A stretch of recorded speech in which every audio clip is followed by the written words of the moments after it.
পবিত্র মাহে রমজান উপলক্ষে বাহরাইন প্রবাসীদের নিয়ে হামদ নাথ কিরাত প্রতিযোগিতা, বিশেষ ইফতার ও দোয়া মাহফিলের আয়োজন করেছে বাংলাদেশ ইয়াং অ্যাসোসিয়েশন।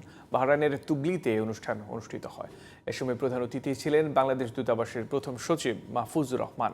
সাংগঠনিক সভাপতি নাজির আহমদের সভাপতিত্বে আলোচনা সভা, প্রতিযোগিতা ও পুরস্কার বিতরণী অনুষ্ঠান পরিচালনা করেন সাধারণ সম্পাদক সাইফুল ইসলাম ও সহ সাধারণ সম্পাদক তৌহিদুল ইসলাম।